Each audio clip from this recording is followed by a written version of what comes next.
Good afternoon.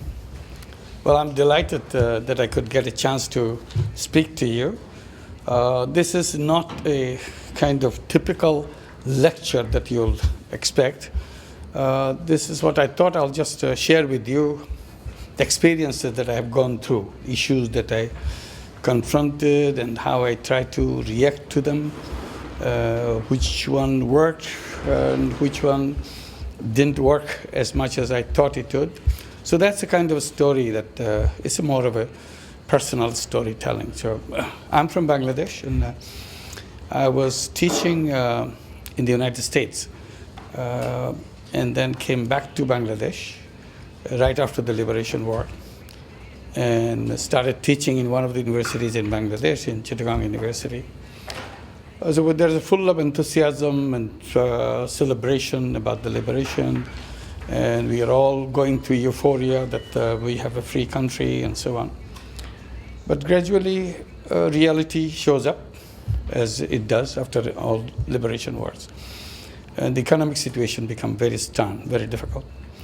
So there I was teaching great theories of economics, like any young teacher would do, with the full of enthusiasm. But then you see things are happening very badly but with the people.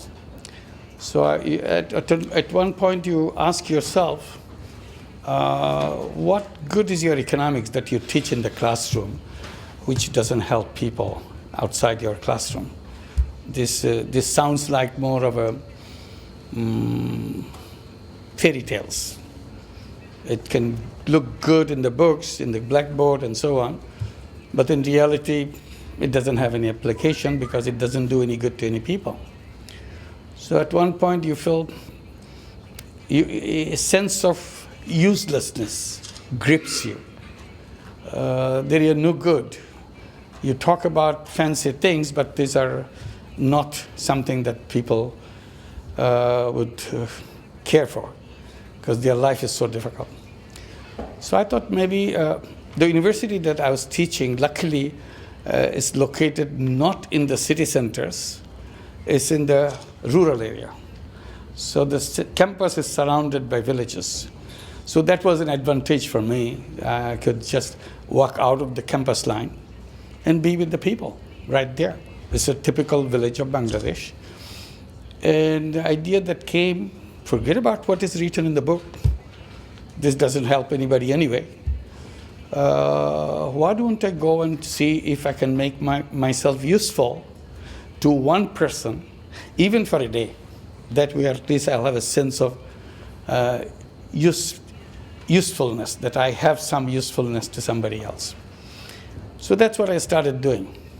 And all I was doing, trying to find something to do for that day, find somebody to do little thing, so that it will make the life for that person for that day will be slightly better than what otherwise could have been. And as I go around and I see lots of those things that I can do, and that gave me a little sense of usefulness, that yes, I am useful to somebody. Then I will not go into that details, but something else started getting into my eyes, getting into my mind, and the more I see it, the more upset I get, that the loan sharking in the village. And I'm sure you're familiar with loan sharking that goes around.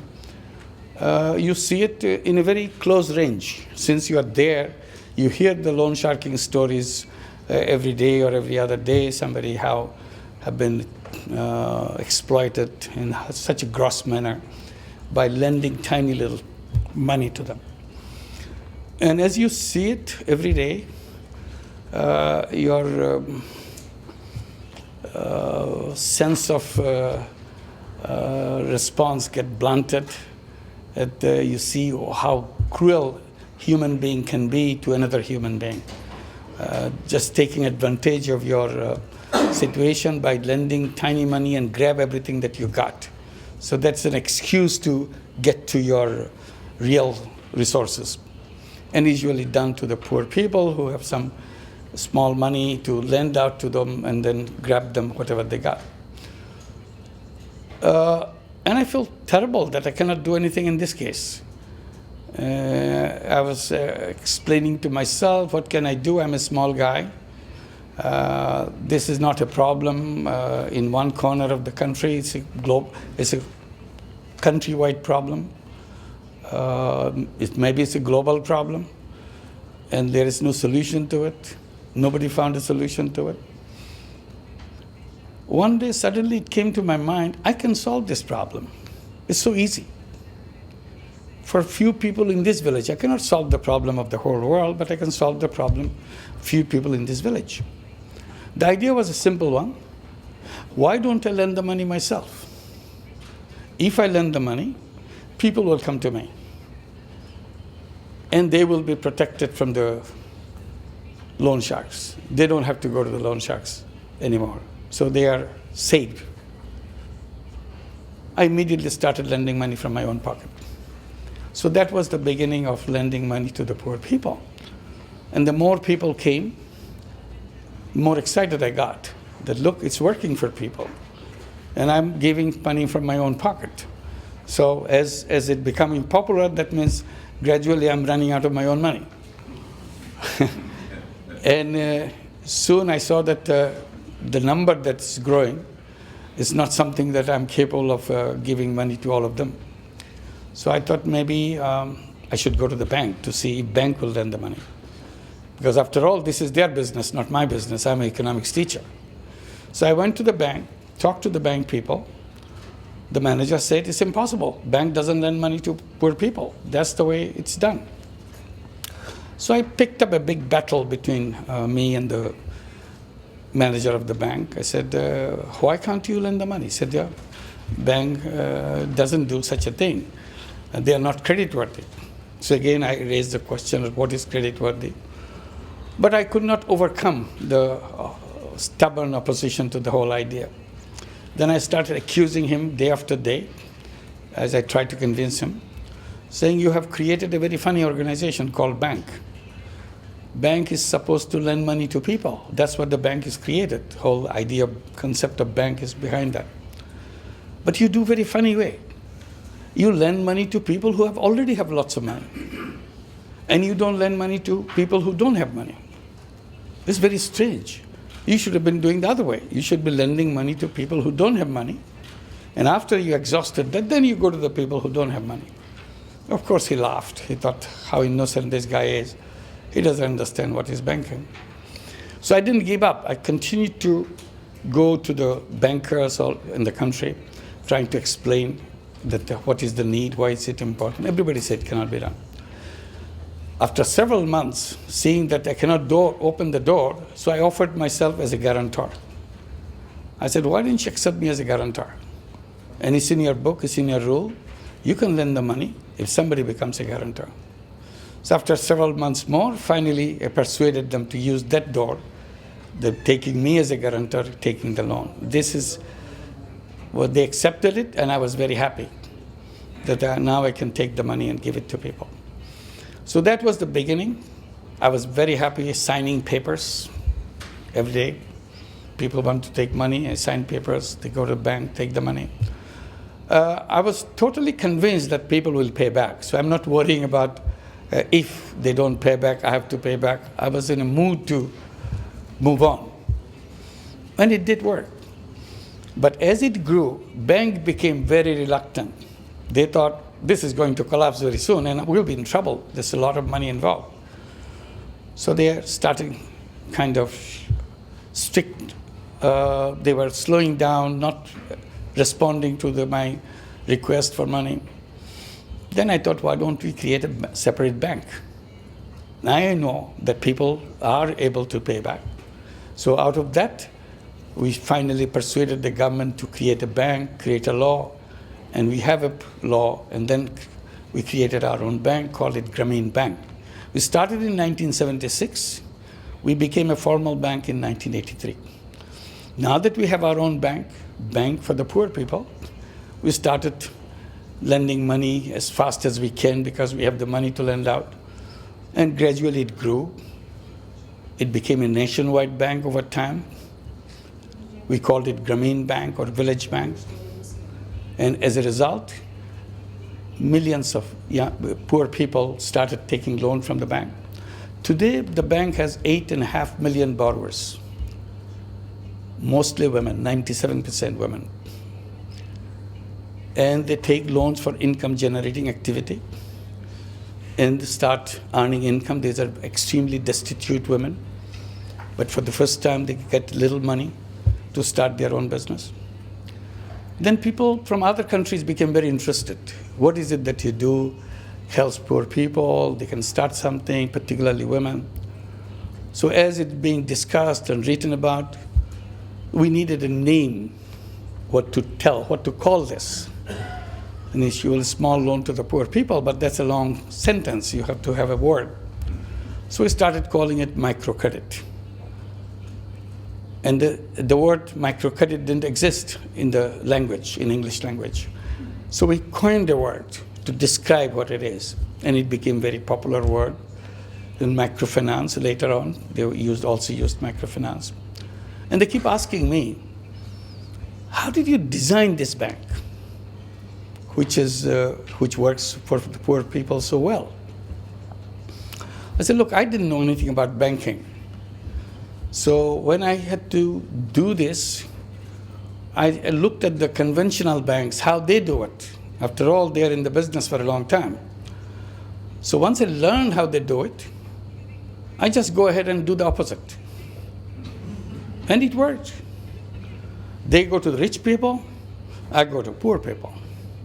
They go to the city center, I go to the remote village. They go to men, I go to women. See? So everything we do is just opposite. One of the basic principles that you see in the banking system, if you want to do any business with the bank, you have to go to the office of the bank and meet their officials and so on, describe what you want, and they are very reluctant to say you're going to take away their money. So initially they're very negative with you.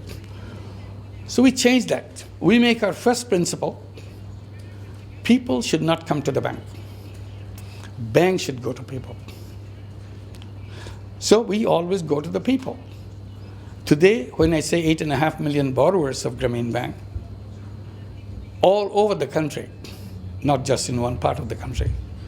So our staff have to go to every single village in Bangladesh to do the business at the doorstep of the borrowers, because that's where our business takes place. It's a lot of work. Rain, shine, because Bangladesh is a monsoon country. It's not easy. Or it's a very hot country when the summer comes. But your work cannot stop. You have to meet all these 8.5 million borrowers within 1 week, within 5 days, 5 working days, and do all the transactions with them at their doorstep. So that's what the Grameen Bank is all about. And they do it in the city center. As I said, we do it in the village. So we always work in the villages.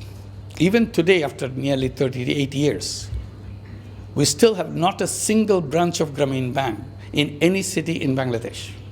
So always in the village. And then we saw the borrowers that we have. They cannot offer any collateral. This is what the conventional banks do. They ask for collateral. We reversed it. We said, forget about collateral. This is not based on collateral. Because if you ask for a collateral, poor people cannot give you anything. So we changed that. We started lending money without collateral. Since we don't have the collateral, we don't have any legal papers between the lender and the borrower. You go to any bank, they will give you a stack of papers. That's where the relationship begins. We said, forget about papers. So we don't have any legal papers. Since we don't have any legal papers, we don't have any lawyers. In the entire bank, there is no lawyers. So we are the only lawyer-free bank in the whole world. And amazingly, it works. People pay back. And that's what made microcredit so known to the world. It's a very high repayment rate and so on. It's nearly 100% repayment rate. Today it's 97% after nearly 40 years. So this is what the Grameen Bank is all about. We wanted to make sure their children go to school because their parents are totally illiterate. the mother, who's a member of Grameen Bank, she never went to school. Father never went to school. So we made sure the children don't repeat the same history as their parents did. So we made sure the children go to school, and for the first time in the history, this new generation among the borrowing families will get rid of the illiteracy forever. It will not be repeated in this family generation after generation. So we made sure they go to school, and we succeeded in doing that. And then we started giving them education loans to go to higher education. So thousands and thousands of these young people graduate from high school, go to colleges, go to universities, and now we have thousands of doctors, engineers, professional people coming out of totally illiterate poor women. So we have a completely new generation of young people. And we added a lot of other things in the banking system. And the idea has spread around the world. Every single country in the world now have microcredit, following how Grameen Bank has done that. One particular problem came in the United States. Every time I go there, attend their conferences, they keep telling me, we tried in every single way to do the microcredit in the United States. It doesn't work. They say we have done it more than 500 different attempts in different places to start microcredit. All of them failed. I tell them that you can fail 1,000 times or 5,000 times. That doesn't make believe that it won't work. So all I can say, you didn't do it the right way. That's why it didn't work. So numbers of times that you did is not something convincing to me. That irritated them a lot. This guy says, we didn't know. He's the only one who knows. Then they challenged me. Why didn't you do it for us? And show that it can be done. Then you cannot say we did the wrong way. I said, okay, I'll do it for you. It was 2007, this controversy. So from 2008, January, we started that. We called it Grameen America. We started in New York, in Jackson Heights. Our first branch in Jackson Heights worked very well. 100% repayment, not even 99.9. So they were very impressed that it works. And they asked us to do more. So we had the second branch, a third branch. Today we have 8 branches in New York City. Almost 100% repayment after all these years. It's 99.4% repayment. We have more than 25,000 borrowers in New York City. All women, 100% women. And then other cities became very excited about it. If New York has a problem of this low-income people, we have worse problem in our city. Why don't you help us do this in our city? So we go there, their city. They give us the money to run the program. We send someone from Bangladesh to start the program. So we have now 2 branches in Los Angeles, 2 branches in San Francisco, and 1 each in Houston, in Omaha, Nebraska, in Charlotte, North Carolina. So we have Boston, Massachusetts. So there are many more branches coming up. And exactly the same way. And it's near 100%. People take money, pay back, near 100% payment period. This is the country where all the big banks are located. All the financial institutions are there in New York City or any other place. But it doesn't lend money to people at the very low level of the income level. Where do they go? People need money. They go to what they call payday lenders. It's a flourishing business in all over the United States. 2 things you'll notice in the United States so far the financing is concerned. Every city you go, you see big signs, pawn shop. You bring your valuables, give them, and they'll give you some money. The other one is payday lenders. They advertise in the newspaper, in television, everywhere. No question asked, you get your money. You borrow anytime you need money. Interest rate, 100%, 500%, 1,000%, 5,000%. It's a flourishing business. So I said, my God, I was trying to struggle in the village in Bangladesh. They never thought about 1,000% interest. But here I come, the most sophisticated banking system in the whole world, but there is nothing for the people. So that's how the whole thing began and does that. So we continue with that. As you work with the poor people, you also see many other problems in the families of the poor people. First of all, if you are poor, you're also poor in health. They go together. These are not two separate issues. Then I get drawn into their problem. The first problem I faced was the problem of night blindness. Every family that I meet, I see the children cannot see at night. And I was shocked to see such a thing because I didn't believe such a thing existed. I had no idea. So I talked to the doctors. They tell me, well, this is called night blindness. I said, do you have a cure for that? Yeah, it's a very simple cure. What do you have to do? This is caused by vitamin A deficiency. If you give them vitamin A tablets, they will cure themselves. Or you can ask them to eat vegetables, and that will cure them. We decided to go for vegetables, not the tablets, because tablet, again, is a troublesome thing for poor people to go to the market, buy things. So we started encouraging them to grow vegetables. Then they said, well, I can't grow vegetables, I don't have seeds. So I said, okay, I'll bring seeds for you. So we started buying seeds in the market and put them into 1 penny packet. Each packet is 1 penny. So started selling this 1 penny packet. Because we work in their doorstep, when the Grameen Bank staff goes to them, he carries some packets of seeds so that he can sell it to people who can take it. As Grameen Bank grew, our seed business grew. As our seed business grew, night blindness started declining. People getting good eyesight for their children, they're happy with that. So I did a lot of those little things trying to solve problems. One of the problems that we have is a cataract, eye problem. And people accept eye problem as a kind of aging problem. If you grow old, you see less. So this is a natural thing. You don't question that. But the science has made all the difference. They don't know about that. Some people know about it, but they can't get it fixed because most of its capacity to do the cataract operation is concentrated in the capital city, as everything else is always concentrated in the capital city somehow. That's where you get everything. And go outside the capital city, you don't have anything. So one idea came, why don't we try to address this? You'll notice every time I see a problem, I create a business to solve that problem. So I created a business to solve the problem of cataract operation. How did I do that? I created a hospital, eye care hospital, up in the north of Bangladesh, in Bogra. It's a beautiful hospital, capable of 10,000 cataract operations per year. And we started it. Good doctors, good nurses, we trained them in India, in Aravind Eye Hospital. Many of you may know about Aravind has a good hospital. So we trained them there. They come, they start this. And we came to the break-even point in 4 years. We are very happy. We thought this will not work. This time it worked.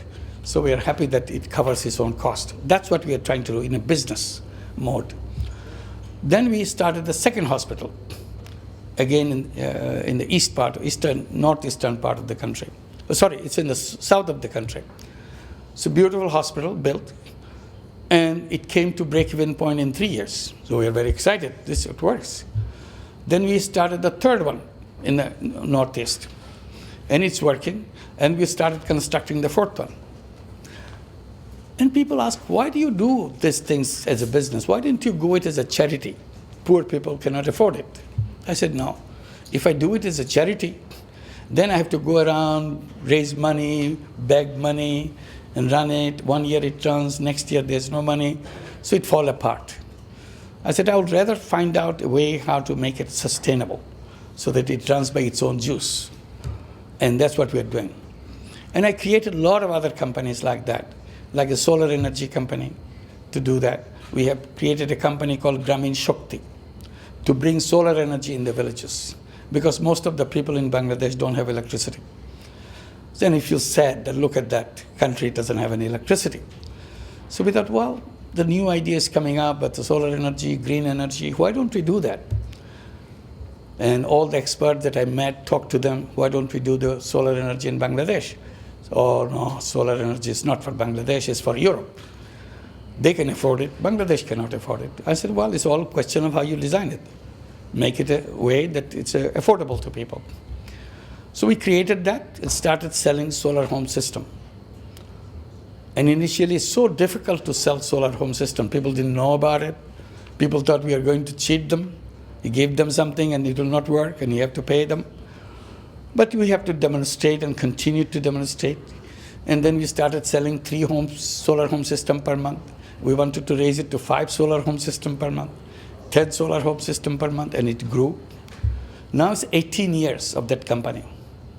After 18 years, we sell more than 1,000 solar home system per day. So it's a big operation right now. We have over 12,000 staff carrying out this business all over the country. And we have reached by now 1.5 million homes with solar energy.